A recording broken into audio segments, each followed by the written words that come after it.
Clémence Carrière, bonjour. Vous êtes avocate chez Fidal et vous allez nous expliquer comment sont taxés les livrets bancaires.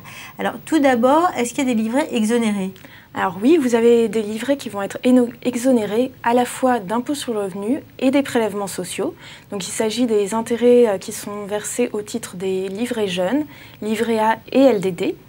Certains intérêts sur PEL vont être également exonérés d'impôts sur le revenu, mais eux seront maintenus aux prélèvements sociaux. 15,5%. Effectivement. Et les livrets bancaires ordinaires, alors eux, ils sont taxés, comment ils sont taxés maintenant? Alors en fait, les intérêts sur livrets bancaires vont être taxés à l'impôt sur le revenu, donc au barème progressif, mais au moment du versement de ces intérêts, en fait, la banque va faire un prélèvement à la source, donc un prélèvement forfaitaire non libératoire au taux de 24% sur ces intérêts, ainsi que les prélèvements sociaux, donc au taux de 15,5%, et elle va reverser ces prélèvements au Trésor public. Donc avant de percevoir quoi que ce soit, il y a déjà 24% plus 15,5% de prélèvements sociaux. Et est-ce que je peux échapper à ce prélèvement forfaitaire de 24%? Alors les contribuables qui ont un revenu fiscal de référence qui est inférieur à 25 000 € pour les célibataires ou inférieur à 50 000 € pour les personnes qui établissent une déclaration commune, ces personnes vont pouvoir faire une option en fait pour la dispense de l'acompte de 24%. Il s'agira en fait de faire une attestation sur l'honneur auprès de la banque avant le 30 novembre de l'année qui précède le versement des intérêts. Dans ce cas-là, en fait, la banque ne va prélever que les prélèvements sociaux au taux de 15,5%. Et les personnes les contribuables vont se retrouver à être imposés uniquement au barème progressif de l'impôt sur le revenu l'année suivante. Pour ceux qui ont payé donc, ce prélèvement forfaitaire de 24%, comment est-ce que ça se passe ensuite?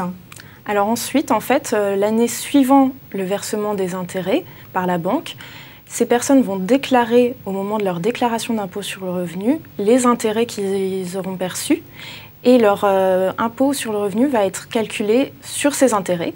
Donc en fait, ils vont faire une déclaration comme s'ils n'avaient pas eu d'acompte et après, le barème progressif va s'appliquer et le prélèvement, l'acompte qui aura été versé au moment du versement des intérêts va s'imputer sur l'impôt qui sera calculé sur ces intérêts. Donc en fonction de ma tranche marginale d'imposition, il y aura un rééquilibrage dans un sens ou dans l'autre. Voilà, c'est ça. Donc soit vous aurez un supplément d'impôt, en fait, soit la personne va avoir soit une minoration de son imposition, soit s'il n'a pas d'autres revenus, une restitution d'impôt.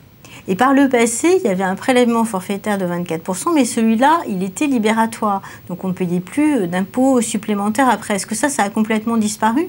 Alors ça n'a pas disparu exactement, puisqu'en fait, maintenant, seules certaines personnes vont pouvoir bénéficier d'un prélèvement forfaitaire libératoire de l'impôt sur le revenu. Alors en fait, il s'agit des personnes qui bénéficient uniquement d'intérêts qui correspondent à moins de 2 000 €. Alors, il faut savoir quand même que ces 2 000 € comprennent à la fois les intérêts sur livret bancaire, mais également les intérêts sur compte courant, sur obligations. Et ce seuil de 2 000 € sera au niveau du foyer fiscal. Donc, lorsque en fait, ces personnes, le foyer fiscal en tant que tel, bénéficie uniquement de moins de 2 000 € d'intérêts sur l'ensemble de ces intérêts, ils vont pouvoir faire une option pour un prélèvement forfaitaire libératoire cette fois-ci. Donc la banque va effectivement faire son prélèvement de 24% et les prélèvements sociaux de 15,5% au moment du versement des intérêts. Sauf qu'au moment de la déclaration l'année suivante, le contribuable va indiquer qu'il a opté, puisqu'il a moins de 2 000 € d'intérêts, qu'il a opté effectivement pour ce prélèvement libératoire.